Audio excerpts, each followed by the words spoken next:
বাবেরা নওজওয়ানেরা মন দিয়ে শুনবে। আজ আছে কান্নায় চলে যেতে সবাইকে হবে। আল্লাহকে ভয় করে, নবী পাককে ভালোবাসেন। আর দুনিয়া জুড়ে চারিদিকে তাকিয়ে দেখেন, ইসলাম ও মুসলমানকে সবাই টার্গেট করেছে। প্যালেস্তাইনে আমাদেরকে মেরে শেষ করে দিচ্ছে, সুদানে আমাদেরকে মেরে শেষ করে দিচ্ছে। পুরো দুনিয়া জুড়ে আমাদের উপরে জুলুম অত্যাচার হতে লেগেছে। আমার দেশ হিন্দুস্তানের বুকে তো উত্তর প্রদেশ থেকে নিয়ে গুজরাট থেকে নিয়ে পুরো দেশ জুড়ে আমার বাংলা তো নিরাপদ নয়। সব জায়গাতে একটাই কথা, ইসলাম ও মুসলমানদেরকে মেরে ফেলার পরিকল্পনা। এমনকি অবাক হয়ে যাবে, আমার বাংলার কলিকাতাতে প্রকাশ মিছিলে বলা হচ্ছে ইসলাম মুক্ত ভারত চাই, ইসলাম মুক্ত বাংলা চাই। বলছেন না? আপনি মসজিদে একটা হলো তা'মুরুনা বিল মারুফ ওয়া তানহাউনা আনিল মুনকার, অন্যায়কে মিটাও, ন্যায়কে প্রতিষ্ঠিত করো। এই দুটো দিক ইসলামের। একটা দিক হচ্ছে ভালো কাজ করো, আরেকটা দিক হচ্ছে অন্যায়কে মিটাও। কেউ যদি শুধু ভালো কাজ করে, অন্যায় দেখে চুপ থেকে অন্যায় থেকে পাশ কাটিয়ে চলে যায় যে আমি তো করিনি রে বাবা, সে কিন্তু ইসলামের একটা পাঠকে মানে আর একটা পাঠকে মানলো না। এই দুটো পাঠ নিয়ে ইসলাম। যত নবীরা এসেছেন দুটো কাজ করেছেন, জুলুম অত্যাচারকে মিটিয়ে জমিনের উপরে ন্যায়, সত্য, ইনসাফ, শান্তি প্রতিষ্ঠিত করেছে। জোরে বলুন সুবহানাল্লাহ। তাহলে নামাজটা কি, রোজাটা কি, হজটা কি? এটা ব্যক্তি জীবনের জন্য। আমি নামাজ পড়লাম, আমার উপকার। কেউ যদি না পড়ে তার উপকার হলো না। কিন্তু সমাজ থেকে যদি দুর্নীতিকে, চুরিকে, জুলুমকে বন্ধ করা হয়, তাহলে পুরো সমাজ, মানুষ জাতি নিরাপদ। তাই ইসলাম যেমন ব্যক্তি জীবনের কল্যাণের কথা বলেছে, সমাজ জীবনের কল্যাণের কথা বলেছে, টোটাল কমপ্লিট জীবন ব্যবস্থা ইসলাম শিখিয়েছে। আমাদের নবী হযরত মুহাম্মদ আরবি সাল্লাল্লাহু আলাইহি ওয়াসাল্লাম তিনিও এসে এই জমিনের উপরে 11টা বছর ধরে এই জমিনের অন্যায়, অত্যাচার, জুলুম, সন্ত্রাস, পাপাচার, মিথ্যাচার, খুন খারাপি, নেশা, যত অসভ্যতা ছিল সবকে বন্ধ করেছে। এই বন্ধ করতে গিয়ে রাসূল পাক সাল্লাল্লাহু আলাইহি ওয়াসাল্লামের উপরে হাজারো জুলুম হয়েছে। আল্লাহ নবীর বিরুদ্ধে জালিমরা ঝাঁপিয়ে পড়েছে। আমার রাসূল পাক সাল্লাল্লাহু আলাইহি ওয়াসাল্লাম রক্তাক্ত হয়েছে। আমার নবী পাক সাল্লাল্লাহু আলাইহি ওয়াসাল্লামের দান্দা মুবারক শহীদ হয়েছে। আমার নবী পাকের প্রিয় সাহাবা হুজুররা শহীদ হয়ে গেছে। আমার নবী পাক সাল্লাল্লাহু আলাইহি ওয়াসাল্লাম এত জুলুম, এত অত্যাচার, এত কষ্ট সহ্য করেও হুজুর ন্যায়ের পক্ষে, সত্যের পক্ষে, ইনসাফের পক্ষে, গরিবের পক্ষে, এতিমের পক্ষে, বিধবার পক্ষে, মজলুমের পক্ষে, মানবতার পক্ষে, ভালোবাসার পক্ষে, ঐক্যের পক্ষে, একতার পক্ষে, খোদার পক্ষে রাসূল পাক সাল্লাল্লাহু আলাইহি ওয়াসাল্লাম লড়াই দাঁড়িয়েছে। আর জুলুমের বিরুদ্ধে, অন্যায়ের বিরুদ্ধে, মিথ্যার বিরুদ্ধে, সন্ত্রাসের বিরুদ্ধে, জঙ্গিবাদের বিরুদ্ধে, নেশার বিরুদ্ধে, চরিত্রহীনতার বিরুদ্ধে, সন্ত্রাসের বিরুদ্ধে আল্লাহ নবী লড়াই করে গেছে। জোরে বলুন সুবহানাল্লাহ। আমরা উম্মতে মুহাম্মাদি দাবি করি, আমরা আল্লাহর দাস দাসী, নবীর গোলাম। আমরা আমার কওমে তো কিছু এমনও ভাই আছে নবীর গোলাম বললে সেটাও বোঝে না, বলে তাহলে আমরা আল্লাহর গোলাম নয়, আমরা আল্লাহর দাস দাসী। পুরুষরা হলো দাস, নারীরা হলো দাসী, বান্দা বান্দি আমরা, নবীর উম্মত, নবীর গোলাম আমরা। কথা বুঝা আসছে? তা আমাদের রাসূল অন্যায়ের পক্ষে ছিল না বিরুদ্ধে ছিল? আমাদের রাসূল জুলুমের পক্ষে ছিল না বিরুদ্ধে ছিল?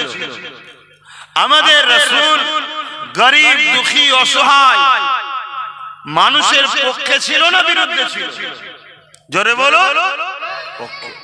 তাহলে আজ নামাজ যেমন ব্যক্তি জীবনের জন্য পড়ব, ঠিক তেমন সমাজ জীবনের জন্য আমরা গরিবের পক্ষে থাকবো, এতিমের পক্ষে থাকবো, বিধবার পক্ষে থাকবো, মজলুমের পক্ষে থাকবো, দুঃখীদের পক্ষে থাকবো, সন্ত্রাসের বিরুদ্ধে থাকবো, অত্যাচারীদের বিরুদ্ধে থাকবো, ফ্যাসিস্টবাদদের বিরুদ্ধে থাকবো, চোরেদের বিরুদ্ধে থাকবো।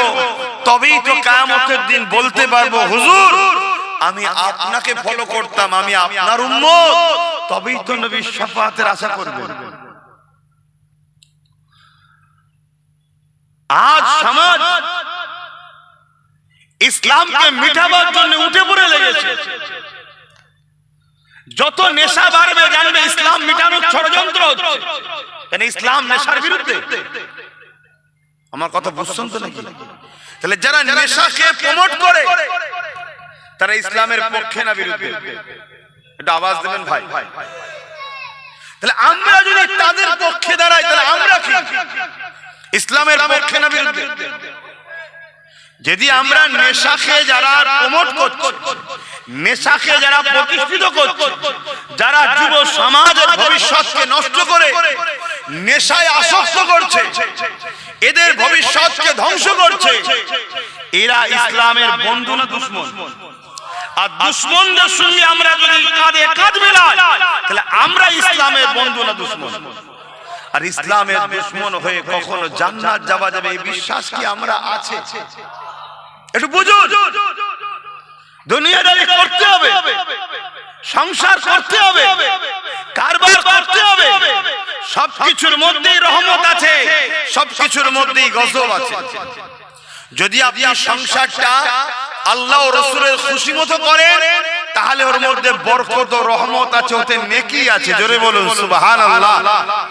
আর আপনি যদি সংসারটা দুনিয়ার অত্যাচারী জালিম সমাজ বিরোধীদের মতো করেন তাহলে ওই সংসার আপনার জন্য দুনিয়ায় অভিশাপ, গজব। আপনি ব্যবসা করছেন, কারবার করছেন, হালাল ইনকাম করার জন্য রাসূলের সুন্নাত অনুযায়ী, আল্লাহর হুকুম অনুযায়ী করছেন, ওর মধ্যেও নেকি আছে। জোরে বলুন সুবহানাল্লাহ। কিন্তু এই কারবার যদি আপনি ধোঁকা, প্রতারণা, চিটিংবাজি করে মানুষকে ঠকিয়ে করেন, হারাম দ্রব্য নিয়ে করেন, তাহলে তার মধ্যে আপনার দুনিয়াতেও ধ্বংস, পরকালেও ধ্বংস। থামস আপ কখনো গ্লাসে ঢেলেছেন? বলুন, গেঁজার মতো ওঠে না, কিন্তু একটু পরে কি হয়? একেবারে নিচে। এই দুনিয়ায় প্রত্যেকটা অন্যায় জুলুম দ্রুত ওঠে ঠিকই, কিন্তু দিনের শেষে তারা মিটে যায়। একটা জুলুমের নাম বলুন যে যারা দুনিয়াতে আজও নাম কামিয়ে রয়েছে, বলুন। কিন্তু প্রত্যেকটা নাই পরে সত্যবাদী মানব প্রেমিক যারা, তারা হাজার হাজার বছর ধরে আজও মানুষের হৃদয়ে জিন্দা আছে। জোরে বলুন সুবহানাল্লাহ। দুটো রাস্তা, একটা রহমানের, একটা শয়তানের। রহমানের রাস্তায় যখন বান্দা বান্দি চলে শুরুটা বড় কষ্ট হয়, শুনছেন? কাঁটার উপর দিয়ে, আগুনের উপর দিয়ে, বিপদের উপরে, জুলুমের উপরে, অত্যাচারের বিরুদ্ধে, শুনছেন তো নাকি? বড় কষ্টের সাথে শুরু হয়, কিন্তু একটা দিন যাওয়ার পর শান্তি আর শান্তি, যেখানে আর কোনোদিন অভাব অনটন, শান্তি শেষ নাই। জোরে বলুন সুবহানাল্লাহ। আর অপর দিকে শয়তানের রাস্তা শুরু হয় আনন্দ দিয়ে, মজা দিয়ে, ফুর্তি দিয়ে, লুট দিয়ে, বড় বড় সব গাড়ি বাড়ি দিয়ে, কিন্তু কিছুদিন পরে এমন ভাবে পতন হয় যে পতন মানুষের জন্য ইতিহাস হয়ে যায়। তা শিক্ষিত ছেলে, ভদ্র ছেলে, বুদ্ধি জ্ঞান আছে, একটু বুঝে বুঝে চলতে হবে। এই যে বসে আছেন আপনারা, সূর্য ডুবতে এখনো বাকি আছে, এর আগে আপনার আমার জিন্দেগিটা ডুবে যেতে পারে না পারে না? এই সামান্যটুকু জিন্দেগির জন্য আল্লাহকে নারাজ করবেন না, নবীকে নারাজ করবেন না, আখিরাতের কথা একটু ভাববেন। কেন আমার রাসূল অনেক কষ্ট করে এই জমিন থেকে নেশাকে বন্ধ করেছে, আর আজকে নেশাকে হুকুমতের পক্ষ থেকে প্রমোট করা হচ্ছে। নেশা, আমার রাসূল এই জমিনের উপরে সুদকে বন্ধ করেছে, আজকে জমিনের উপরে সুদ প্রমোট করা হচ্ছে, আর সেই সুদের আসক্ত উম্মতে মুহাম্মাদি হয়ে যাচ্ছে। আমার নবী এই জমিনের উপরে ঘুষকে বন্ধ করেছে, আর আজকে সেই ঘুষ ছাড়া বলুন এক কদম চলা যাচ্ছে। তাহলে এই ঘুষটা সিস্টেম চালাচ্ছে কারা? যারা চালাচ্ছে তারা ইসলামের পক্ষে না বিরুদ্ধে? অতএব এই ঘুষের সিস্টেমকে বন্ধ করা এটা উম্মতে মুহাম্মাদির ঈমানি দায়িত্ব আছে না? নামাজের দায়িত্ব, ঘুষকে বন্ধ করা দায়িত্ব। কেন নামাজ পড়েও মানুষ নিরাপদে থাকবে না যদি সমাজে ঘুষ চলে। ঘুষ যে দেয় সে যেমন পাপী, ঘুষ যে নেয় সেও পাপী। সমাজে যদি ঘুষের বিরুদ্ধে কথা না বলা হয় সেও পাপী। এটা ইসলাম। তাহলে আজকে বলুন, আমি হুজুর ঘুষের বিরুদ্ধে বলবো না? বলবো, কিন্তু বলতে গেলেই সমাজ বলছে হুজুর আপনি রাজনীতি করছেন। আপনি যেটা রাজনীতি মনে করেন ওটা আমার ধর্মীয় কাজ, ওটা করলে আমার নেকি হয়। জোরে বলুন সুবহানাল্লাহ। আপনি ভাষা দিয়েছেন রাজনীতি, ওটা আপনার ভাষা। আমার কাছে দেশকে সেবা করা আমার একটা ধর্মীয় কাজ, এতে আমার নেকিও হয়। জোরে বলুন সুবহানাল্লাহ। আপনার কাছে অমুসলিমদের সেবা করা আপনার কাছে মনে হচ্ছে রাজনীতি, আমার কাছে অমুসলিমদেরও সেবা করা, ভালোবাসা, তাদের মুখে খাবার তুলে দেওয়ার ব্যবস্থা করা, এটা আমার কাছে ধর্মীয় কাজ। কেন আমার নবী করেছে, তাই আমার কাছে এটা নেকি হয়। জোরে বলুন সুবহানাল্লাহ। আপনি কোন ভাষায় নেবেন ওটা আপনার ব্যক্তিগত ব্যাপার, কিন্তু আমার ইসলাম যেটা করতে বলেছে আমরা সেটা করব। ঠিক না বেটি?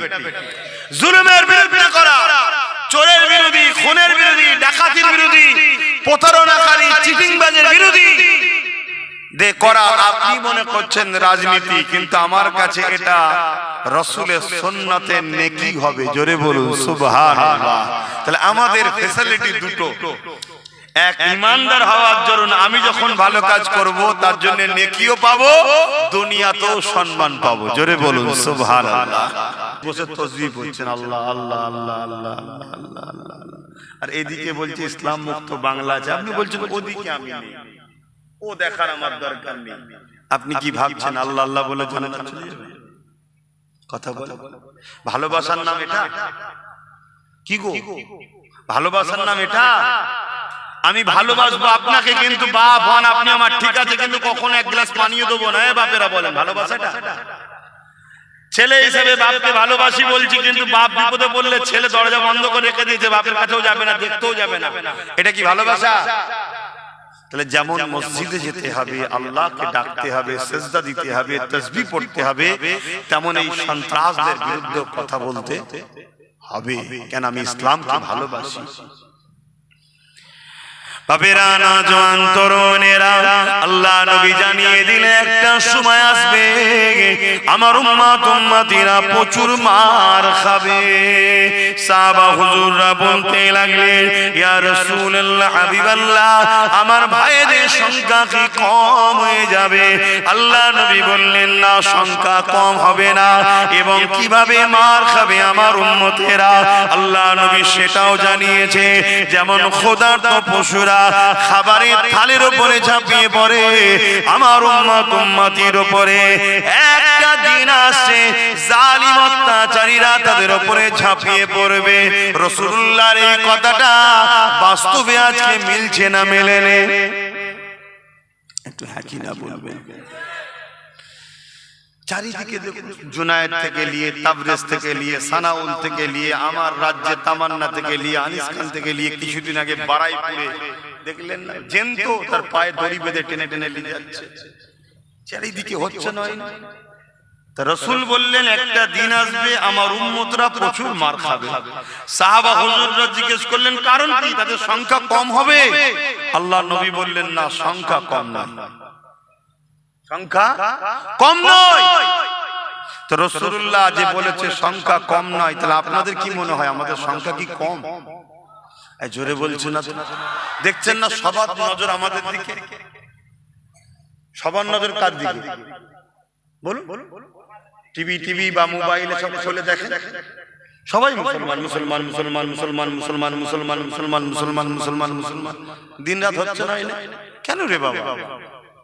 আমরা তো কোনো রুলে নেই, আমরা তো কোনো ভূমিকাতে নেই, তারপরে আমাদের নিয়ে এত চর্চা কেন?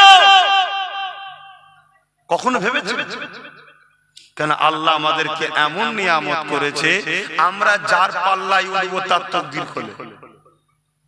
কথা বুঝছেন তো নাকি? কিন্তু দুঃখের বিষয়, আমরা নিজেদেরকে চিনতে না পারার দরুন সবাই আমাদেরকে শুধু চুষেছে, মজা নিয়েছে, ভোগ করেছে, ব্যবহার করেছে, কিন্তু আমাদের বেঁচে থাকা দৈনন্দিন প্রয়োজনের কথা কেউ জোরে বলে। সাহাবা হুজুররা বললেন তাহলে ইয়া রাসূলুল্লাহ হাবিবাল্লাহ, সংখ্যা যখন কম হবে না তাহলে কেন মার খাবে? আল্লাহ নবী জানিয়ে দিলেন আমার সাহাবারা, মার খাবে প্রথম নম্বর কারণ হলো আমার উম্মত উম্মতিদের মধ্যে আল্লাহ পাকের ভয় উঠে যাবে, আল্লাহ পাকের ভয় মিটে যাবে। যারা আল্লাহকে ভয় করবে না, দুনিয়া তাকদীর শক্তিকে ভয় করবে, মৃত্যুকে তারা ভয় করবে, এই জন্য তারা মার খাবে। তাহলে প্রথম নম্বর মার খাওয়ার কারণটা কি বলুন? আজকে আমাদের হৃদয় থেকে আল্লাহর ভয় উঠে গেছে না যায়নি।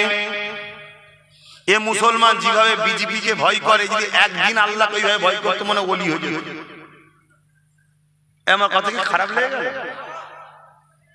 আর এইটা আমি আপনি যতটা না বুঝি, আমাদেরকে যারা লুটতে চায় তারা কিন্তু খুব ভালোভাবে বোঝে। তাই দিনের শেষে সবকিছু যখন ফেল হয়ে যায়, অস্ত্র এসে ওই অস্ত্রটাকেই ব্যবহার করে। কি করে না করে না? আরে হ্যাঁ কি না বলবেন, ওই অস্ত্রটাই ব্যবহার করে।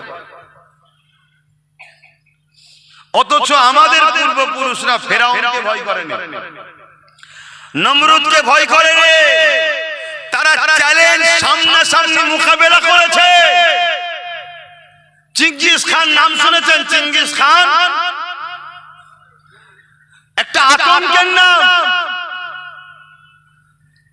এমন কোন এলাকা নাই যে এলাকাকে চেঙ্গিস খান দখল করে ভালো রেখেছে, সুস্থ রেখেছে। বাগদাদের জমিনে একদিন চেঙ্গিস খান হামলা করলো।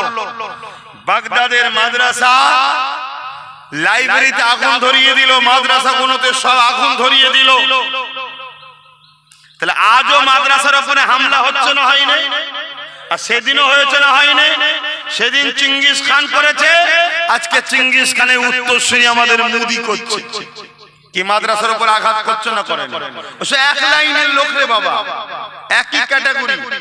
সেদিন আমাদের পূর্বপুরুষদের পরীক্ষার জন্য চেঙ্গিস খানকে আল্লাহ পাঠিয়েছিল, এখন আমাদের ইমানের পরীক্ষার জন্য মোদিকে পাঠিয়েছে। শুনছেন তো? এবার আমরা যদি আল্লাহকে ভয় করি, তাহলে এর ভয় দেখানোতে ভয় খেলে হবে না, ঐক্যবদ্ধ হয়ে এর মোকাবেলা করতে হবে। কথা শুনছেন তো নাকি? তো ভাইরা আমার, ওই চেঙ্গিস খান তখন কি করলো? 300 আলেমকে তিনটে কাতারে, ভালো করে শোনেন, তিনটে কাতারে 100 করে ভাগ করেছে। কেন এত জুলুম করছে, এত অত্যাচার করছে, তারপরও মুসলমানদের মধ্যে কোনো ভয়ের ছাপ নেই। এই যে ভয়ের ছাপ নেই বলেই চেঙ্গিস খান রেগে গেছে আরো। চেঙ্গিস খান চেয়েছিল আমি তো হত্যা করব, কিন্তু মুসলমানগুলো যেন আমার কাছে একটু ভিক্ষা চায়, বাঁচাও বাঁচাও, আমার পা ধরে যেন একটু কাঁদাকাটি করে। যেমন আজকে অনেক মুসলমান করছে না, করেন? আরে সাধারণ মুসলমান তো দূরের কথা, ভালো ভালো ঘরের সব লোকেরা করা শুরু করেছে, হাতে পায়ে ধরাধরি করছে, দেখছেন না সোশ্যাল মিডিয়ায়, হাতে পায়ে ধরাধরি করে ফেলবো বলছে। আল্লাহ পাকের আলেম বান্দা 300 বন্দী হয়ে গেল, 300 জনকে 3টে কাতারে দাঁড় করিয়ে দেওয়া হলো। দাঁড় করিয়ে দিবার পরে চেঙ্গিস খান তাদের মধ্যে একটা আতঙ্ক ভয় তৈরি করার চেষ্টা করলো। কেন আতঙ্ক ভয় তৈরি করতে লেগেছে? কেন চেঙ্গিস খান জানে এ জাতিকে মিটাতে গেলে এ জাতির অন্তর থেকে আল্লাহর ভয় বার করতে হবে। আল্লাহর ভয় যদি বার করতে না পারি, এ জাতিকে যতই তুমি অত্যাচার করো না কেন, এই জাতির মধ্যে থেকে অল্প কিছু জন যদি রুখে দাঁড়িয়ে যায়, তাহলে আমার মতো চেঙ্গিস খানের জবানা জব্দ হতে সময় লাগবে না। এই জন্য চেঙ্গিস খান আতঙ্ক তৈরি করার জন্য 300 মানুষকে 300 উলামাকে 3টে কাতারে দাঁড় করিয়ে দিয়েছে। চেঙ্গিস খান জাল্লাদকে বলতে লেগেছে, প্রথম কাতারের 100 উলামাকে ঘর থেকে কল্লা কোন আলাদা করে দাও। মন দিয়ে শোনো, মন দিয়ে শোনো, হে উম্মতে মুহাম্মাদি, আমাদের উপরে অনেক জুলুম যুগে যুগে হয়েছে। এই জুলুম অত্যাচার সহ্য করে করে করে করে আজ পৃথিবীর জমিনে ইসলামের ঝান্ডা পুরো দুনিয়াতে উঠতে লেগেছে। চেঙ্গিস খানের মতো জালিম প্রথম কাতারে যখন হুকুম করে দিল, ওই জাল্লাদ ধারালো অস্ত্র দিয়ে প্রথম কাতারে উলামার গর্দানকে উড়াতে লেগেছে। একটা একটা করে আলেমের ধর থেকে কল্লা কেটে জমিনে পড়তে লেগেছে। ভেবে দেখো কত ভয়ানক বিষয়। কিন্তু একটা আলেমের মধ্যে কোনো মৃত্যুর ভয়ের ছায়া দেখতে পাইনি। ভাবছো আজ যখন আমরা বলি কোন বিষয়কে নিয়ে, বিষয় বলতে এসআইআরকে নিয়ে, যে এসআইআর নিয়ে যেন ভয় করে আত্মহত্যা করে ফেলো না, সেটাকে আজকাল কিছু দালাল লোক সমাজে মিসইউজ করছে না, করে না কেন? ভয় যদি আমরা খেয়ে যাই আমাদেরকে মিটে ফেলবে। এই জন্যই উদ্দেশ্য বলা, কারণ রাসূল বলেছে উম্মত সেই দিন মার খাবে যেদিন উম্মত আল্লাহকে না ভয় করে দুনিয়ার তাগুতি শক্তি জালিম হুকুমতকে ভয় করে। এরা তো ভয় খাওয়াতে চাইছে, ভয় না খেলে আপনি গোলাম হবেন কেন? আপনি যখন ভয় করবেন আপনার দিমাগ তখন কাজ করবে না ভালো মন্দ, আপনি তাড়াহুড়ো করবেন কোথায় গেলে কি পাওয়া যাবে বল, কোথায় গেলে একটু বাঁচা যাবে বল। আর ওই সুযোগটাই তো আপনাকে চাইছে বেঈমান বানাবার জন্য। আমি একজন ইসলামের প্রচারক হিসাবে আমার জাতি আমার কওমকে বোঝানো এটা দায়িত্ব যে আল্লাহ ছাড়া কাউকে ভয় করবেন না। আমার আল্লাহ যদি আপনার হিফাজত করে পৃথিবীর কোন শক্তি আপনাকে মিটাতে পারবে না। আর পাশাপাশি যারা আল্লাহ দ্বীনের দুশমন তাদের সঙ্গে যেন একসাথে দেখা না যায়, দল করবেন না একসাথে। মনে থাকবে তো নাকি? একটু হাকি না বলো, মনে থাকবে তো নাকি? আমার কথায় অসুবিধে পেচ্ছেন আপনারা? তাহলে হাত তুলে সাক্ষী দেন আমার কথায় একমত তো আপনারা? হাত লম্বা করে তোলেন, একমত তো? এই দুটো কথাকে মান্যতা দেবেন। যদি ভালো না বাসেন, বিশ্বাস যদি না করেন, তো এসে বেকার সময় নষ্ট করে কি লাভ? কাজ কাম নেই নাকি? যদি কাজ কাম নাও থাকে আমি জানি না, একটু বাগানে গিয়ে বাগান টাগানে ঘরেন, হাওয়া খান, মন ফ্রি থাকবে। যদি বিশ্বাস না করেন, আর বিশ্বাস যদি করেন তাহলে কথাকে গুরুত্ব দেন। কেন আপনার জন্য আপনার পরিবারের গার্জেন লড়ছে, তাই তো নাকি? কিন্তু গার্জেনকে যদি আপনি গুরুত্ব না দেন, সে এক গ্লাস পানি চাইলে যদি দিবার মন মানসিকতা না থাকে, তাহলে সে গার্জেন আপনার জন্য কতদিন লড়বে বলুন? কেউ পাশের লোক একটা কিছু বলে দিল, অমনি আপনি আপনার বাপের উপরে সন্দেহ শুরু করলেন, ভাইয়ের উপরে সন্দেহ শুরু করলেন, মায়ের উপরে সন্দেহ শুরু করলেন। এটা কি এতদিন ভালোবাসা ছিল মনে হয়? একটা পাশের কেউ কিছু বললে একটা কথাতে এক মুহূর্তে আপনার মনের মধ্যে চিন্তা ঢুকে গেল। কথা মাথায় ঢুকছে না, ঢোকে না? এসব মুনাফিকি চলছে। খুব মন দিয়ে শোনেন, যদি বিশ্বাস করেন এই ছেলেটাকে ভাইটাকে, তাহলে কথা কোনো কেন আর নাই, বেকার সময় নষ্ট করে লাভ নেই। যেটা ভালো লাগে সেটা করুন। যার সাথে মিশতে মন যায় যার সাথে মিশকে যান, হিসাব লিবার মালিক আমি না, হিসাব আল্লাহর কাছে দেবেন। কিন্তু একজন দিনের দায়ী হিসাবে, প্রচারক হিসাবে, আপনার পীরের আওলাদ হিসাবে আপনারা আমাকে যখন ভালোবেসে এনেছেন, আমার মুখের গোড়ায় যেমন বসেছেন, আমার উচিত আপনাকে শিক্ষা দিয়া রব্বানা আতিনা ফিদ দুনিয়া হাসানাত ওয়া ফিল আখিরাতি হাসানা ওয়া কিনা আযাবান নার। আল্লাহ নিজে শিখাচ্ছে আমার কাছে দোয়া চা, রব্বানা হে আমাদের রব আতিনা ফিদ দুনিয়া, দুনিয়ার ভালাই দেন, ওয়া ফিল আখিরাতি হাসানা, আখিরাতের ভালাই দেন, ওয়া কিনা আযাবান নার, জাহান্নাম থেকে বাঁচান। তা জাহান্নাম থেকে বাঁচতে গেলে, আখিরাতের কল্যাণ পেতে গেলে, দুনিয়ার ভালাই পেতে গেলে যে রাস্তাগুলো দরকার ওগুলো তো আপনাকে আমি শিখাবো, ঠিক তো নাকি? আমি আপনাকে তো বলবো যে সেদিন চেঙ্গিস খান ছিল, আমাদের ঈমান পরীক্ষার জন্য আল্লাহ তাকে পাঠিয়েছে। তার আগে ফেরাউন ছিল, নমরুদ ছিল, এজিদ ছিল। এরকম যুগে যুগে আমাদের ঈমানের পরীক্ষার জন্য আল্লাহ পাঠিয়েছে। আজকের দিনে আল্লাহ আমাদের ঈমানের পরীক্ষার জন্য ভারতের মুসলমান মোদিকে আল্লাহ পাঠিয়েছে। ও জালিম, আমাদের ঈমানের পরীক্ষা চলছে। কিন্তু এই ঈমানের পরীক্ষা দিতে গিয়ে আমরা তো ভুল কদম পা ফেলছি। আমরা জানের ময়াতে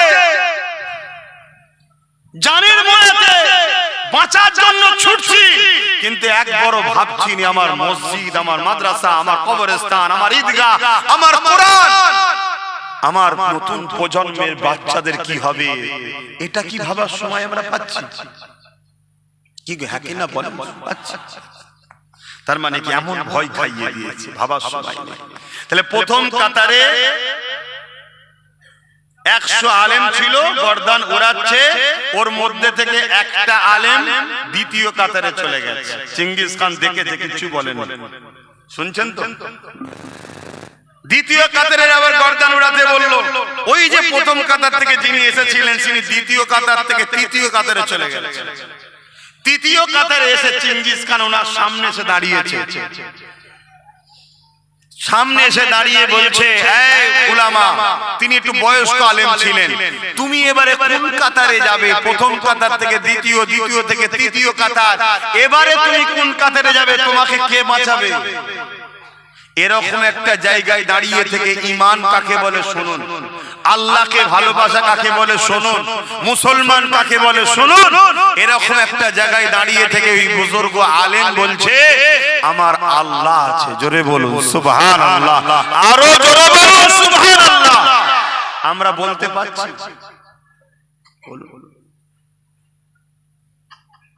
বলতে পারছি? আজকে আমাদের কাছে এসে যখন বলা হচ্ছে একটা কথা, ভয় দেখানো যখন হচ্ছে, আমরা বলতে পারছি না যে আল্লাহ আছে। আমরা এক জালিমের ভয়ে আরেক জালিমের কোলে উঠব না, আমরা আল্লাহর উপরে ভরসা করে ন্যায়ের পক্ষে থাকব, কিসমতে যা আছে সেটা হবে। এটা কি বলতে পারছি? পাচ্ছি না, ঘাবড়ে যাচ্ছি। কেন? রাসূলুল্লাহর হাদিস। আল্লাহ নবী বললেন দ্বিতীয় নম্বর আমার উম্মতিরা মার খাবে। কারণ কি হবে ইয়া রাসূলুল্লাহ? আল্লাহ নবী জানিয়ে দিলে তারা বড় লোভী হয়ে যাবে, এই লোভের কারণে তারা মার খাবে। এ উম্মতে মুহাম্মাদি, আমরা এত লোভী হয়ে গেলাম, মাত্র 1000 টাকা পাবার জন্য নিজেরা নিজেদের মা বোনেদের ঘরে পর্দা থেকে বাইরে বার করে দিলাম। সেখানে মুখ তুলে ফটো তোলা থেকে শুরু করে তাদেরকে আমরা আধার কার্ড, ভোটার কার্ড দিয়ে দিলাম। মুসলমানদের বিবাহের আগে যদি খাতুন নাম থাকে, বিবাহের পরে স্বাভাবিক বিবি হয়ে যায়, বা ইত্যাদি ইত্যাদি সারনেম থাকে না।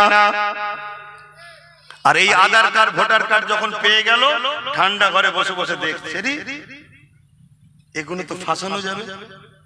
আজকে যত নাম বাদ যাচ্ছে দেখুন, মহিলা মুসলমান বেশি, ঠিক না? ঠিক। তাহলে আমরা লোভে পড়ে বিপদে গেছি না, যাই না?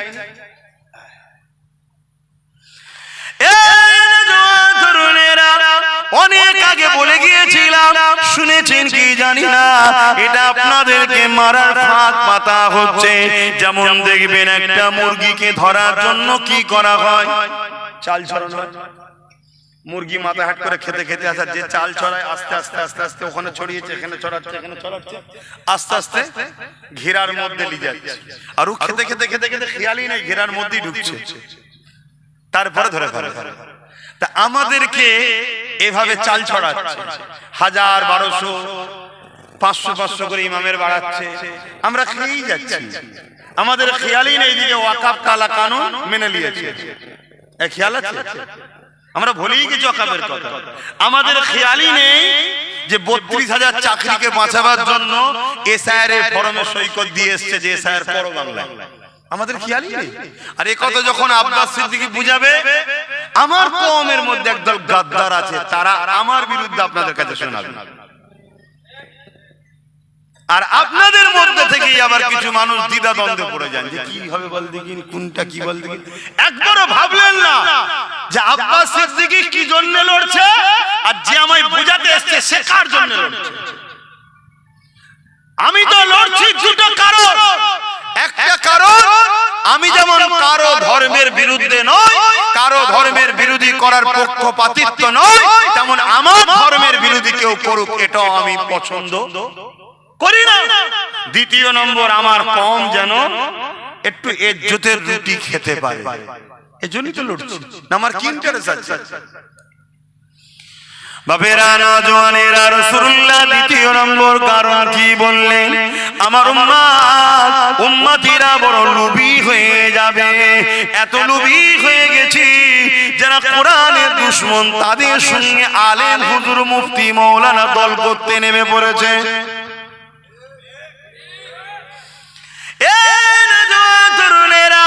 অথচ আল্লাহর নবীর সাহাবাদের মধ্যে কেমন ঈমান ছিল দেখো, কেমন কোরআনের প্রেম ছিল, কেমন আল্লাহর প্রেম ছিল, কেমন রাসূলুল্লাহর প্রেম ছিল দেখো। ওই সময় আল্লাহর নবীর সাহাবা হুজুরদের মধ্যে থেকে এমন করে নবী পাক যখন ইন্তেকাল হয়ে যায়, দুনিয়া থেকে পর্দা নিয়ে চলে গেলেন, মুসাইলামাতুল কাজ্জাব নামে একটা ব্যক্তি, সে নিজেকে মিথ্যা নবী দাবি করে ফেললো। হযরত আবু বকর সিদ্দিক এইভাবে সাহাবা হুজুরদেরকে ডাক দিলে, হে আমার নবীর সাহাবারা, মুসাইলামাতুল কাজ্জাব সে নিজেকে মিথ্যা নবী দাবি করেছে, একদিকে খতমে নবুয়তের বিরোধী করেছে, অপরদিকে কোরআনের একটা আয়াতের বিরোধী করেছে। কোরআনের আয়াতটা কি? মা কানা মুহাম্মাদুন আবা আহাদিন মির রিজালিকুম ওয়ালাকিন রাসূলুল্লাহ ওয়া খাতামান নবী।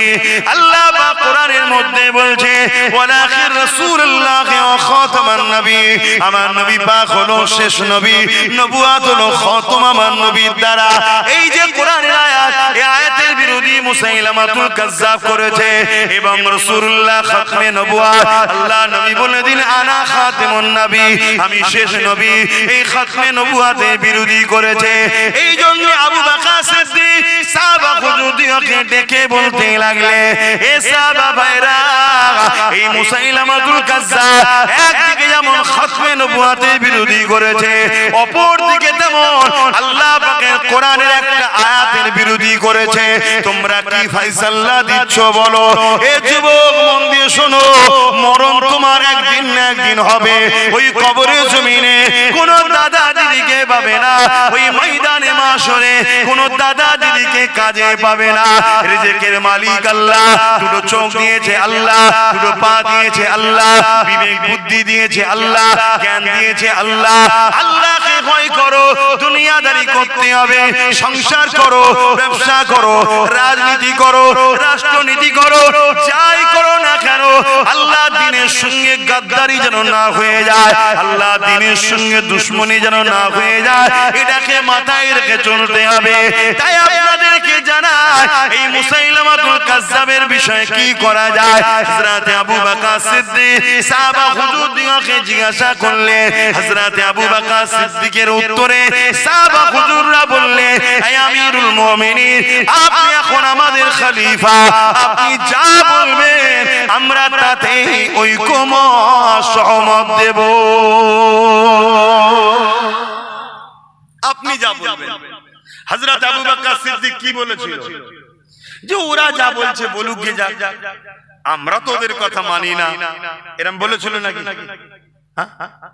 হযরত আবু বকর সিদ্দিক বলেছিলেন আমার দুটো কথা। প্রথম কথা, আমি মুসাইলামাতুল কাজ্জাবকে ক্ষমা চাইতে বলবো, যে ভুল হয়ে গেছে, কথাকে উইড্রো করার কথা বলবো। যদি সে উইড্রো করে না নেয়, আমি আবু বকর তার বিরুদ্ধে লড়াই করব। জোরে বলুন সুবহানাল্লাহ। তাহলে আজকের দিনেও কেউ যদি বলে কোরআন শেষ হয়ে যাবে, আমার উন্নতি শেষ হবে না, তাহলে আমাদের উচিত তার বিরুদ্ধে কি করা? এই দুটো কথা না, এই দুটো। প্রথম নম্বর হলো তাকে বলবো কথাটাকে উইড্রো করো, ঠিক তো নাকি? যে আমার ওটা বলা ভুল হয়েছে, আমাকে মাফ করে দাও, ঠিক তো নাকি? আর যদি সে উইড্রো করে না নেয়, যে কোরআনকে ভালোবাসে, যে সিদ্দিক আকবর রাসূলুল্লাহর প্রথম সাহাবীকে মানে, রাসূলকে মানে, দ্বীনকে মানে, তার দ্বিতীয় অপশন হলো এই কোরআনের দুশমনের বিরুদ্ধে লড়াই করতে হবে। এ ক্ষমা চেয়েছে, কথা বলুন, ক্ষমা চেয়েছে। আমি হাজার বার ওয়াজ করতে করতে বলেছিলাম ক্ষমা চাও, বলেছি না বলিনি? আজ প্রতিটা অলিতে গলিতে গিয়ে বলেছি ক্ষমা চাও, পরিবর্তন হও, বলো যে আমার ভুল হয়ে গেছে, তাহলে তোমার বিরুদ্ধে আব্বাস সিদ্দিকী কোনোদিন বলবে না। ক্ষমা চাও। তুমি রাজনীতি করছো, রাজনীতি করে যাও। তুমি কেন বললে কোরআন শেষ হয়ে যাবে, আমার উন্নতি শেষ হবে না? আরে তুই মরে জাহান্নামে চলে যাবি, কোরআন থাকবে। সুবহানাল্লাহ, সুবহানাল্লাহ। হাত তুলে বলেন নারে তাকবীর, নারে তাকবীর, নারে তাকবীর। কোরআন শরীফ, কোরআন শরীফ, কোরআনের দুশমনেরা, কোরআনের দুশমনেরা নারে তাকবীর। তাহলে বলুন, এই লড়াইটা করা কি আব্বাস সিদ্দিকীর অন্যায় হচ্ছে? জোরে বলুন। আমি কিসের হুজুর, আমি কিসের মনি সাহেব, আমি কিসের মুফতি, আমি কিসের বক্তা? আল্লাহর কোরআন মিটে যাবে যে বলবে, তার সাথে আমি আবার সম্পর্ক রাখবো, তার সঙ্গে দল করব, তাকে ভোট দিয়ে জেতাবো। আল্লাহর কোরআনের বিধান অনুযায়ী, নবীর দ্বীন অনুযায়ী ওই মুফতি মাওলানা বক্তা প্রকাশ্য বেঈমান ছাড়া অন্য কিছু না। কেন? কোরআনের দুশমন যে। তুমি তাকে বলেছো একবার, যা ভাই আমি আপনার দল করব, আপনাকে সাথ দেব, আপনার তো পজিশন খারাপ, মুসলিম সমাজকে বুঝিয়ে আপনার ঝুলিতে রাখবো, সবকিছু করব, কিন্তু আপনি একবার ওই কথাটাকে উইড্রো করে নেন। কি কথা? যে আমার ভুল হয়েছে বলা, কোরআন শেষ হয়ে যাবে কথাটা। এ ভাই, আপনারা একমত তো নাকি? কিন্তু এ জাহান্নামী জানে, এ জাহান্নামী জানে যে আমার কথা উইড্রো করার দরকার নেই। কেন? আমার কাছে দুটো হাতিয়ার আছে। মুসলমান এমনি আমার কোলে উঠবে, আমার আঁচলের তলায় এমনি চলে আসবে। কি হাতিয়ার? নাম্বার 1 হাতিয়ার হলো মুনাফিক উলামা আছে আমার সাথে। কে হাতিয়ার? বলুন বলুন বলুন। মুনাফিক উলামা। আর নাম্বার 2, ওই উলামা দ্বারা পাড়ায় পাড়ায় বুঝাবো বিজেপি এসে যাবে। শুনছেন তো নাকি? এই দুটো ছাড়া 3 নম্বর কি আছে বলুন তো, যে এর দিকে মানুষ যাবে? বলুন 3 নম্বর কি আছে? কিন্তু আমি আপনাকে বলছি, আল্লাহর উপরে ভরসা করুন, আল্লাহর উপরে ভরসা করুন। অন্য কোন জায়গার মুসলমান কি করবে জানি না, দেগঙ্গার মুসলমান 100% শিওর আছি পারে। কথা শুনছেন তো? ভুল করবেন না। আর একটা নওশাদ সিদ্দিকী হয়ে যাবে, চিন্তার কোনো কারণ নেই। একটু বুঝে বুঝে কাজ করা দরকার আছে না? না, এই যে পাশে নদিয়ায় আর একজন ফোরপাস মানবরূপী পশু কি বললো? কোরআনের সূরা তাওবার 5 নম্বর আয়াতে নাকি হিংসা ছড়ায়। বলেছে না বলেন? বলুন, বলেছে না বলেন? ওর বিরুদ্ধে কয়েক হাজার কেস হয়েছে। ওকে রাজ্য সরকার যে ছিল প্রাক্তন, সে কি অ্যারেস্ট করেছে? কেন করেন? কারণ এরা দুজন একই জাতের, একই গোইলের। এখানে জাত বলতে ধর্ম বলছি না, কেন আমার কোন লড়াই হিন্দুদের বিরুদ্ধে নয়। নেতাজি কি তার বিরুদ্ধে কি আমরা নাকি? রবীন্দ্রনাথ টেকারের বিরুদ্ধে নাকি, ঈশ্বরচন্দ্রের বিরুদ্ধে নাকি? না না, আজও যারা লক্ষ লক্ষ কোটি কোটি হিন্দু আছে মানব প্রেমিক, তারা আমাদের ভাই বোন, তাদের সঙ্গে আমাদের কোনো লড়াই নেই। তার ধর্ম তার উৎসব সে করবে, আমার ধর্ম আমার উৎসব আমার কাছে। কিন্তু মানুষ হিসাবে আমরা সবাই ভারতীয়, আমরা সবাই বাপ আদম মা হাওয়া সন্তান, একে অপরে মিলেমিশে থাকবো। কিন্তু এরা দুজনে একই গইলের। ইও দেখুন কোরআন শেষ হয়ে যাবে বলছে, আর কোরআনের 5 নম্বর আয়াতে হিংসা। আর এদের মুরব্বি কে জানেন? বলবো, এদের মুরব্বি হলো ভারতবর্ষের মুগলে আজম হতভাগা আকবর। এই নাম শোনেন না? এদের দুজনের আবার মাতা আকবর নাম, তার নাম শুনে অজ্ঞান হয়ে যাবেন না যেন আবার।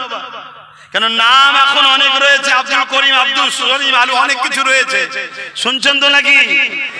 নাম তার আকবর।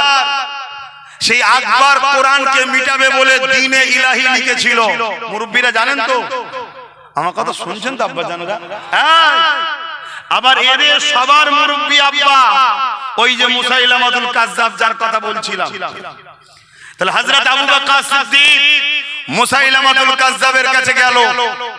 অনেক বড় ইতিহাস। এই আসর থেকে মাগরিব জলসা করলে হবে না, সময় নেই। সময় কোথায়? অনেক ইতিহাস।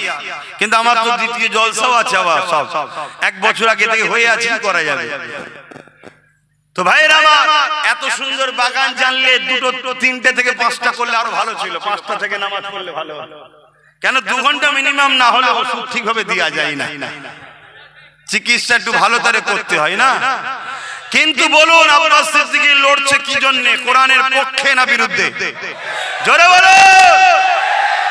আজ যারা কোরআনের দুশমন, তাদের বিরুদ্ধে দাঁড়িয়ে যারা আমার বিরোধী করছে, তারা কোরআনের বিরোধীকারীদের সাথ দিচ্ছে, তাদেরও হাসর নাসর কোরআনের বিরোধীকারীদের সঙ্গেই হবে, ঠিক না বেঠি?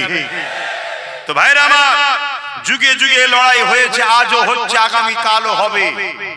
তাই একটা কথা বলে যাচ্ছি, দুনিয়াদারি করতে হবে, দুনিয়াদারি করুন। দুনিয়াদারি করতে গিয়ে যেন ইসলামের সঙ্গে গাদ্দারি দুশ্মনী না হয়ে যায়, এটা মাথায় রাখতে হবে। তাহলে আমি তার সাথে প্রথম কিন্তু বিরোধীতে যাইনি, আমি চেয়েছি সে ক্ষমা চায়। ক্ষমা যখন চাইবে না, তাহলে তার বিরুদ্ধে কথা বলা দরকার আছে না নাই? আপনারা কি বলছেন, বলা দরকার আছে না নাই? হযরত আবু বকর সিদ্দিক গিয়ে বলল, এ মুসাইলামা, তুমি তোমার কথাকে উইথড্র করে নাও, যে ভুল হয়েছে বলো। কেন কোরআন যেখানে বলছে মুহাম্মদ সাল্লাল্লাহু আলাইহি ওয়াসাল্লাম শেষ নবী, তুমি কি করে দাবি করলে যে তুমি নিজেকে খাতমে নবুয়াতের বিরুদ্ধে চার করে নিজেকে নবী দাবি করলে কি করে? ওই সময়তে ওই মুসাইলামাতুল কাজ্জাব সে হযরত আবু বকর সিদ্দিকীর কথা মানল না। হযরত আবু বকর সিদ্দিকীর সঙ্গে সে লড়াই নেমে গেল। হযরত আবু বকর সিদ্দিকীর সঙ্গে 10,000 সাহাবী ছিলেন, আর মুসাইলামাতুল কাজ্জাবের সঙ্গে 90,000 ছিল। কত? 90,000। আরে সংখ্যা দেখলে হবে না, মুসাইলামাতুল কাজ্জাবের দিকে ছিল ভাড়াটিয়া, আর আবু বকর সিদ্দিকীর দিকে ছিল দিল থেকে। তাই 10,000 এর সামনে 90,000 টিকে দাঁড়াতে পারলো না। জোরে বলুন সুবহানাল্লাহ। আজও জোরে বলুন সুবহানাল্লাহ। আজকেও যদি মনে করো কোন জালিম অত্যাচারী সমাজ বিরোধী গরিবের জিনিসপত্র দেশের সম্পদকে চুরি করে যদি আমাদের মোকাবেলায় নামে, হয়তো দেখছেন তার দিকে টাকার জোরে লোক বেশি, লোক বল বেশি, লোক যাচ্ছে বেশি, লোক অনেক কিছু আছে দেখছে, কিন্তু মনে রাখবেন ওগুলো ভাড়াতে আসছে, ভাড়াতে। ও ক্ষমতায় টিকে থাকতে বেশিক্ষণ সম্ভব নয়। কেন যতক্ষণ দিচ্ছে ততক্ষণ আছি, ভেতর ভেতর থেকে সব উল্টো দিকে চলে যাচ্ছে।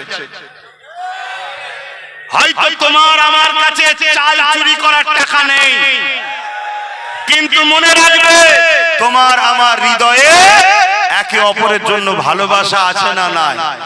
যুগে যুগে আমরা এই ভালোবাসা দিয়েই বিজয় লাভ করেছি। জোরে বলুন সুবহানাল্লাহ।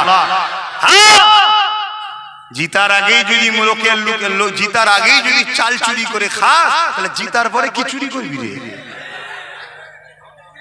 কথা মাথায় ঢুকছে না? ঢোকে না? একটু পরিবর্তন হন, সাবধান হয়ে চলে। আমার কথায় কষ্ট নিচ্ছে? হ্যাঁ, কষ্ট নিচ্ছে। হাত তুলে সাক্ষী দেন আমার সঙ্গে সহমত কারা। সহমত তো নাকি হাত লম্বা করে তুলে রাখেন? সহমত তো নাকি? কষ্ট দিচ্ছি আপনাদের, কষ্ট দিচ্ছে আপনাদের? হাত না মনে রাখবে সব কিছু মেনে লিয়া যেতে পারে, কেউ যদি বলে ওয়াকফকে মিটিয়ে দেবো মসজিদ মাদ্রাসা কবরস্থান ঈদগাহ খানকাকে, আর তুমি যত বড়ই ফেরেশতা সেজে বলো আমি ভালো, কিন্তু তোমার নেতা নেত্রী তো চোর, তোমার নেতা নেত্রী কবরস্থানের দুশমন, তোমার নেতা নেত্রী মসজিদের দুশমন, তোমার নেতা নেত্রী ওয়াকফের দুশমন। তুমি যতই ভালো সেজে থাকো যে আমি তো খুব ভালো কাজ করি গো, তুমি যতই ভালো কাজ করো, তুমি হয়তো ভালো জিনিস, কথা বুঝে আসছে, আপেল আঙ্গুর বেদানা ভালো জিনিস, কিন্তু যে প্লেটের ওপর তুমি রেখেছো ওই প্লেটটা টয়লেট পরিষ্কার করা হয়, আর ও জিনিসের রুচি লাগবে ভাই। তা তুমি যে দলের নাম লিখিয়েছো ও দলের নেতা নেত্রী ওয়াকফের বন্ধু না দুশমন? জোরে বলুন। কেন্দ্রে বিজেপি সরকার ওয়াকফকে মিটাতে চাইছে, হ্যাঁ না না? রাজ্য সরকার বিজেপির সঙ্গে সাথ দিয়েছে, হ্যাঁ কি না? তাহলে বলুন, যারা আমার মসজিদ মাদ্রাসা ওয়াকফের দুশমন তাদেরকে আমরা ভোট দিয়ে ইসলামের দুশমনকে শক্তিশালী করলে আমরা আল্লাহর কাছে মুখ দেখাতে পারবো। যদি জানতাম বিকল্প নেই আলাদা কথা, অপর দিকে একজন ডাকছে আসো আমার সাথ দাও, যে কিনা মসজিদ মাদ্রাসার দুশমন, আর একজন বলছে আমার সাথ দাও, যে কিনা মসজিদ মাদ্রাসা বাঁচাতে গিয়ে সুপ্রিম কোর্টে কেস চালাচ্ছে এখনো, এবং রাস্তায় নামার জন্য জালিমরা ধরে জেলে দিয়েছে। তাহলে বলো যে ওয়াকফের দুশমন তার সাথে না ওয়াকফের বন্ধু যে তার সাথে? জোরে বলো। ওয়াকফের দুশমন কেন্দ্র সরকার, ওয়াকফের দুশমন রাজ্য সরকার, ওয়াকফের দুশমন ইরাক দুশমনি করেছে না করেনি? অপর দিকে ওই একটাই ছেলে নওশাদ সিদ্দিকী ওয়াকফকে বাঁচাবার জন্য জেল খেটেছে না খাটেনি? ওয়াকফকে বাঁচাবার জন্য সুপ্রিম কোর্টে কেস করেছে না করেনি? অতএব তার জন্য আমাদেরকে সহযোগিতা করা দরকার আছে না নাই? আরে যেই হোক যেই হোক, মাথার উপরে তো আছে নওশাদ, আর নওশাদের মাথার উপরে তো আছে। কথা মাথায় ঢুকছে না ঢোকে নেই? এবারে কারো মধ্যে যাচ্ছে না তো হুজুর জলসা এসে একদম ডাইরেক্ট হয়ে যাচ্ছে না? এখন আর ডাইরেক্ট ইনডাইরেক্টের ব্যাপার নেই, তো সব তো হয়ে গেছে, মিশে গেছে। তো আগে বলতো হুজুর কেন রাজনীতির কথা বলবে, এখন হুজুর ক্যান্ডিডেট হয়ে গেছে। আগে বলতো মুফতি মাওলানা রাজনীতির কথা বলবে কেন, এখন মুফতি মাওলানা এসে নমস্কারও করছে, সব জায়েজ করে ফেলেছে। তো সেই জায়গায় আব্বাস সিদ্দিকী মসজিদ মাদ্রাসা ওয়াকফকে বাঁচাবার জন্য কথা বলার অধিকার নেই? যদি একটা মুফতি, একটা মাওলানা, একটা হুজুর যদি ইসলামের দুশমন দিদি মুদির গদি বাঁচাবার জন্য চিল্লায়, তাহলে আমি মসজিদ মাদ্রাসার জন্য একটা শক্তি করার জন্য চিল্লাতে পারি না? তো অপরাধটা কি করছি? কথা মাথায় ঢুকছে? আর এই সময় একটু বেশি বলতে হচ্ছে কেন? এখন পরীক্ষা সামনেই, তো এই সময় তো টিপস দিতে হবে, 2 2 4 হয়। কি মনে রাখবে, একটা ছিল পুরো বাংলাকে বুঝিয়ে দিয়েছে। আশা করা যাচ্ছে, রিপোর্ট তো সব দেখছি রে বাবা, না মুদির মিটিং এ হলো হচ্ছে, না দিদির মিটিং এ লোক হচ্ছে, চেয়ার দিয়েও লোক জড়ো করতে পারে না। কি আবার বিরিয়ানি, পয়সা, গাড়ির তেল, তাও লোক হচ্ছে না। আর অপর দিকে ওই একটা, সেই ফেরাউন যেমন একটা ছেলের ভয়েতেই মেরে সবাইকে মেরেছে, এখানেও সেই একটার ভয়। তাহলে আল্লাহ চাইলে তার সাথে যদি কয়েকটা হয়, লড়াই করার একটা জায়গা হবে না? হবে না? এই বিশ্বাস আপনাদের আছে তো? তাই একটুখানি বলুন আমার সাথে একমত, নওশাদের সাথ দেবেন তো? একদম ওপেন বলে দিলাম, একমত তো? হাত তুলে বলুন, একদম ঠিক বলছে। আপনারা হাত তুলবেন না? না, আপনাদের দিকে ক্যামেরা আছে। না না, আপনারা হাত তুলবেন না কেন? আপনাদের দিকে ক্যামেরা। এরা কিচ্ছু পাবে না, লাস্টে যে গরিবের ঘর ভাঙবে। তোর যদি এতই সাহস, এতই বাহাদুরি, এতই পাওয়ার, তোর গ্রামে তো এসেছি। কথা বুঝছেন না? বলেন না, তুই আমাকে ধর না বাবা, তুই এই গরিবগুলোকে জুলুম করছিস কেন? গরিবকে জুলুম করা তো ফেরাউনের কাজ, নমরুদের কাজ, সাদ্দাদের কাজ। তো ভাই সময় তো খুব কম, আফসোস লাগছে বলতে পারছি না, এতটুকু বলবো। আমার রাসূলুল্লাহর একটা হাদিস আপনাদেরকে শোনাবো, একটু শুনছেন? আমার কথায় বেজার হচ্ছেন? দুটো হাদিস বলে যাচ্ছি, মন দিয়ে শোনেন। হ্যাঁ না, আজান দিয়ে দেবে তো, একটু জলদি করে শোনেন, জলদি করে শোনেন। নাম্বার 1, ঈমান আছে না নেই জানবেন কি করে? খুব মন দিয়ে শোনেন। আল্লাহ নবী বললেন একটা সময় আসবে মসজিদ ভর্তি লোক থাকবে, একটাও কিন্তু ঈমানদার থাকবে না। আল্লাহ নবী আরো বললেন একটা সময় আসবে আখিরি জামানাতে হাতে তালুতে আগুন রাখার থেকেও ঈমান বাঁচানো বড় কষ্ট হবে। আল্লাহ নবী আরেকটা হাদিসে বললেন একটা সময় আসবে আখিরি জামানাতে আসমানের নিচে জমিনের উপরে সবথেকে নিকৃষ্ট হবে একদল উলামা। কারা? খুব টন্টেড কিনে মারে আব্বাস সিদ্দিকীর সঙ্গে সব প্যান্ট শার্ট পরা দাড়ি চাচা, প্যান্ট শার্ট পরা দাড়ি চাচা। কিন্তু নবী বলেন আখিরি জামানায় আসমানের নিচে জমিনের উপরে সবথেকে নিকৃষ্ট হবে প্যান্ট শার্ট পরা দাড়ি চাচা। বলেছেন ও প্যান্ট শার্ট পরে দাড়ি চাচা অন্যায় করছে। কালকে আল্লাহ করে দাড়িও রাখবে, প্যান্ট শার্ট খুলে পাঞ্জাবি জুব্বা পরবে, হজও করবে, নামাজও পড়বে, তওবা তিল্লা করবে, আল্লাহ সব মাফও করে দেবে। বলুন ইনশাআল্লাহ। কিন্তু নবী বলেছে একদল উলামা, শুনছেন আমার আওয়াজ? হ্যাঁ, আর এইগুলো বলে দিই বলি আমার পিছনে একদল উলামা লেগে গেছে। সব উলামা নয়, প্রচুর উলামা আছে আমার পক্ষে কথা বলে যে ঠিক বলছে আব্বাস সিদ্দিকী, কিন্তু বলতে তারা পারে না। কেন? তাদেরও অনেক বাধ্যবাধকতা থাকে। কথা বুঝে আসছে? সবাই তো দাদা হুজুর আওলাদ নয় রে বাবা, সবাই একটা হাঁক দিলে কি আর আল্লাহ এতগুলোকে জড়ো করে? এই জন্য তাদেরকেও তো হিকমতে চলতে হবে। কিন্তু প্রচুর উলামা আছে যারা দিল থেকে আব্বাস সিদ্দিকীর জন্য দোয়া করে, ভালোবাসে, সাথ দেয়। কথা বুঝে আসছে? কিন্তু একদল উলামা আছে জমিনের উপরে আসমানের নিচে, রাসূল বলল যারা সবথেকে নিকৃষ্ট হবে।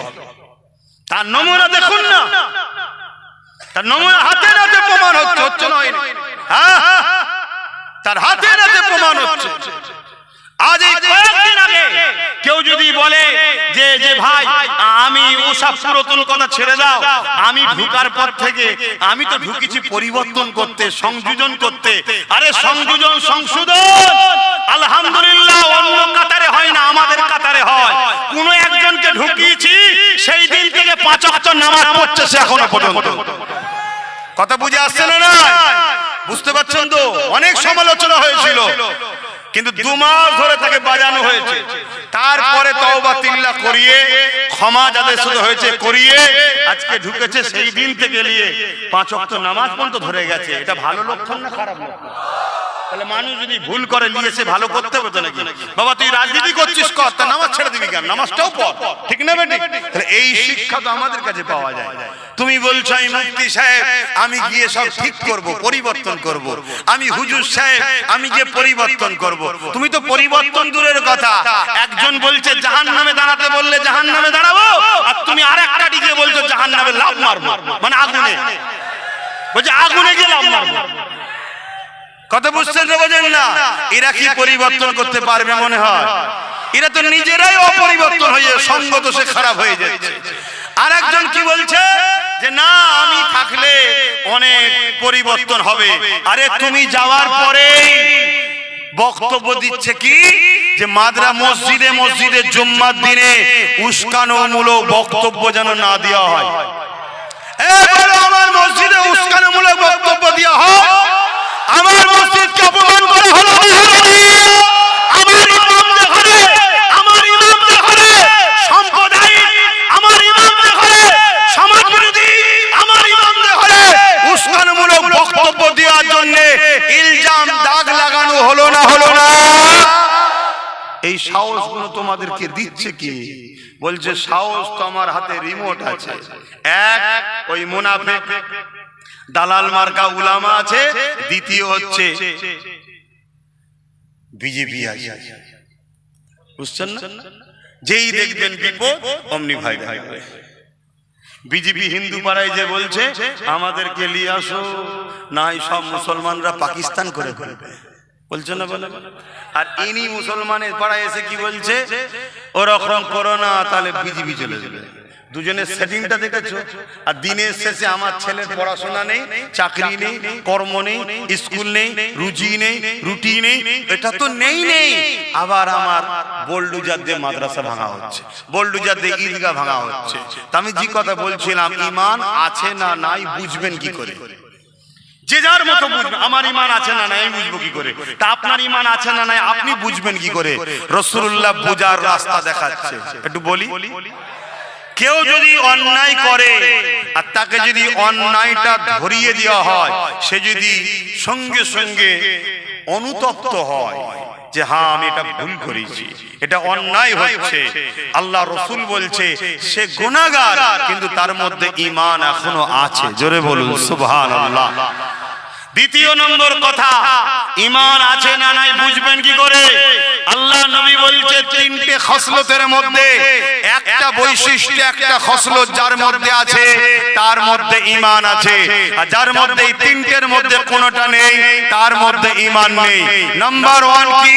অন্যায় দেখলে হাত দিয়ে রুখবে। এই বৈশিষ্ট্য যার মধ্যে আছে তার মধ্যে 1 নম্বর ঈমান আছে। যদি হাত দিয়ে রুখতে না পারে, অন্যায় দেখলে মুখ দিয়ে প্রতিবাদ করবে, রাসূল বলছে তার মধ্যে ঈমান আছে, কিন্তু ঈমানটা দ্বিতীয় স্তরের। রাসূল বলছেন 3 নম্বর, যদি হাত দিয়ে রুখতেও না পারে, মুখ দিয়ে প্রতিবাদও যদি করতে না পারে, কমসে কম অন্তর থেকে যদি ঘৃণা করে দূরে সরে যায়, রাসূল বলছে তারও ঈমান আছে, কিন্তু ঈমানটা সবথেকে দুর্বল, কিন্তু ঈমান আছে। কিন্তু কোন ব্যক্তি যদি অন্যায় দেখার পরে হাত দিয়েও রুখলো না, মুখ দিয়ে প্রতিবাদও করলো না, অন্তর থেকে ঘৃণা করে দূরে সরে গেল না, উপরন্ত তার হাত দিল, তার কি ঈমান আছে? তাহলে বলুন, যারা আমার ওয়াকাব মিটাতে চাইছে এদেরকে যদি আমরা সাথ দিই, আমাদের ঈমান থাকবে? এটা কি জুলুম নয় মসজিদ মাদ্রাসার উপরে? একটু হ্যাঁ কি না বলবেন। আর একটা শেষ হাদিস মিসকাত শরীফের বলে যাচ্ছি, আল্লাহ নবী জানালেন কোন মুসলমান যদি মন দিয়ে শুনবে, যুবক মন দিয়ে শোনো, খেটে খাও চেটে নয়, কষ্ট করো, মেহনত করো। আজকে আমার বাড়ি থেকে এসেছে, হাত পেতেছে, আমি 200টা টাকা কি 500টা টাকা তাকে দিলাম। কালকে রাস্তায় যখন আমায় দেখবে, সে যদি সাইকেলে করে যাই নেমে যাবে। কিন্তু আমার বাড়ি থেকে এসেছে, আমি তাকে বললাম গাড়িটা ধুয়ে দে, গাড়িটা ধুয়ে দিল, আমি তাকে 500টা টাকা দিলাম। কালকে কিন্তু সে আমাকে দেখে নত হবে না, কেন মেহনত করেছি, তুই দিয়েছিস। অতএব খেটে খাও চেটে নয়। তো ভাইরা আমার, আল্লাহ রাসূল বলছেন মিশকাত শরীফে, কোন মুসলমান যদি জালিম অত্যাচারী জানার পর শক্তিশালী করার জন্য তার সাথ দেয়, ওই মুসলমান ইসলাম থেকে বেরিয়ে যাবে। যে ইসলাম থেকে বেরিয়ে যায়, তার দাড়ি, তার টুপি, তার নামাজ, তার রোজা, তার হজ কোনো কাজে লাগবে? সে জান্নাতে কখনো যাবে? তাহলে কে কোন মুসলমান যদি অত্যাচারী জালিম জানার পর, আর এই কথাটা যখনই বলেছি না, আমার বাড়ির কোন একটা মুরব্বির বক্তব্যকে ভাইরাল করছে। কোন একটা মুরব্বি বলেছিল, বাবা একে একটু দেখলে হয়, এরকম কিছু একটা বলেছে। তো কবে বলেছিল? 15 বছর আগে বলেছিল। তখন কি এ বলেছিল নাকি মাদ্রাসা কি বলে কোরআন শেষে যায় বলেছিল? তখন তো জুলুমের কথা বলে। কোন মুসলমান যদি জালিমকে, অত্যাচারী জালিম জানার পর, জানে না আলাদা কথা, জানার পর শক্তিশালী করার জন্য তার সাথ দেয়, ওই মুসলমান ইসলাম থেকে বেরিয়ে যাবে। আমি জানতে চাইছি, ভোট দেওয়া হবে শক্তিশালী করার জন্য না হারানোর জন্য? আজকে কেউ যদি আমায় ভোট দেয়, বুঝাবার জন্য বলছি, তাহলে আমাকে কি হারাবার জন্য দিয়েছে না জিতাবার জন্য? শক্তিশালী করার জন্য। আর আমি যদি জালিম হই, মসজিদ মাদ্রাসার দুশমন হই, ওয়াকাফের দুশমন হই, তাহলে এই জালিম জানার পরেও যদি কেউ ভোট দেয়, সে ইসলামে থাকবে?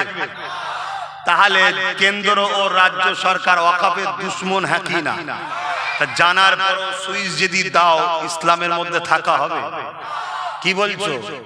তাহলে ভোটটা সামনে আছে, দিতে হবে। ওয়াকফের দুশমনকে দেবে না ওয়াকফকে বাঁচাবার জন্য দেবে?